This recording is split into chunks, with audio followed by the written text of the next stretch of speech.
कल एक ऐड बहुत ज़्यादा चल रहा था कि श्रीकांत शर्मा जी ने, विधायक जी ने, बिजली की यूनिट थी जो 6 रुपए थी वो उसे 3 रुपए कर दी, जो 260 रुपए मीटर का चार्ज देता वो 130 रुपए कर दिया, और इन 4 सालों में कुछ याद नहीं था।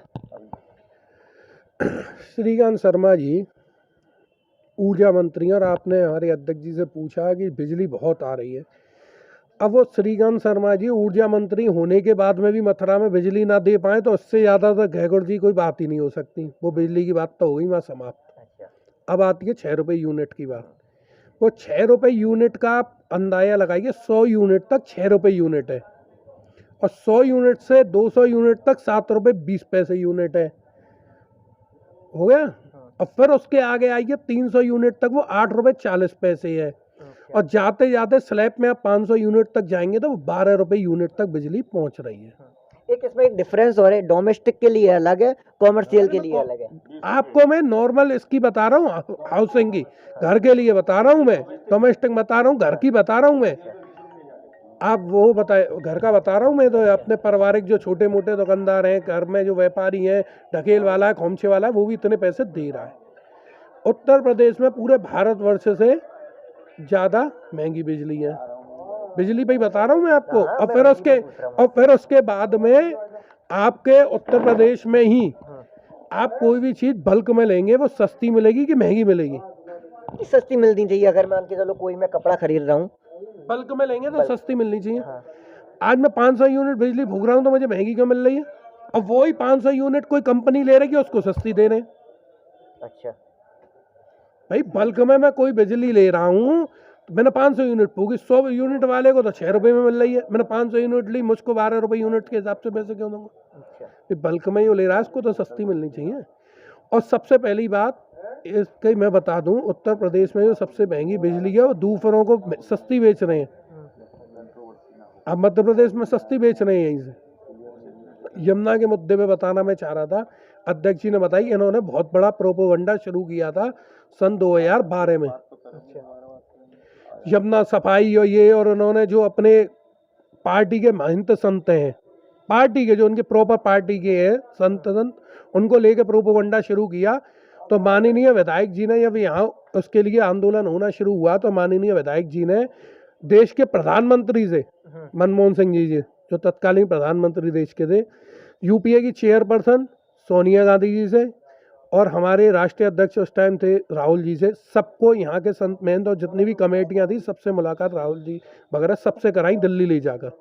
और यमुना प्रदूषण के उस टाइम के तत्कालीन जल संसाधन मंत्री थे हरीश रावत जी, वो धरना स्थल पर भी पहुंचकर धरना उन्होंने समाप्त कराया दिल्ली में, और आश्वासन ये दिया कि दिल्ली से लेकर और मथुरा तक दोनों तरफ नाले, समांतर नाले बनाए जाएंगे, जो भी गंदा पानी आता है उन नालों में वो पानी आएगा। उसमें क्या था कि 75% पैसा केंद्र सरकार खर्च करती और 25% यूपी गवर्नमेंट करना था। केंद्र सरकार अपना पैसा देने के लिए तैयार थी, लेकिन अखिलेश यादव, जिनके सपने में आजकल कृष्ण आ रहे हैं, उनको कृष्ण की पटरानी की सफाई की ध्यान नहीं आई, उन्होंने 25% पैसा भी उसमें नहीं दिया। यूपीए की सरकार सन 2014 के बाद चली गई, और विधायक जी भी उस टाइम जीत नहीं पाए 17 के बाद। तो मैं आपको बताऊं, इन्होंने उसके बाद में आप देखिए 17 से सरकार इनकी आई है, 14 में माफे आ गई। उसके बाद में कोई भी आंदोलन, किसी भी तरीके की कोई चर्चा परचर्चा यमुना पे इन्होंने की। 500 करोड़ रुपए अभी यमुना जी के लिए आए हैं कि क्या हुआ उनका, किस जगह? वही उसी तरीके से मैं गारंटी दे रहा हूं और यहाँ से ऐलान कर रहा हूं, श्रीकांत शर्मा या भाजपा का कोई मंत्री, विधायक, सांसद कोई भी इतनी है यहाँ पे मथुरा में, यदि एक गिलास पानी किसी भी जगह यमुना जल का पी लें, क्या मैं 1000 रुपये इनाम में दूंगा। 1100 तरीके की बीमारी होंगे उनको, डॉक्टर ये कहेगा कि हुई का ऐसे है, ये इतनी गंदगी है। लेकिन हमारी आराध्य चतुर्वेदियों को तो वैसे ही यमुना पुत्र कहा जाता है। मुझे इतना बताओ, इतना सारा तीर्थ लोग हमारे यहाँ आते हैं, वो गंगा जल का, यमुना जल का स्नान करते हैं, और आप मुझे बता रहे हो एक गिलास पानी पीने से इतनी सारी बीमारियां हो जाएंगी।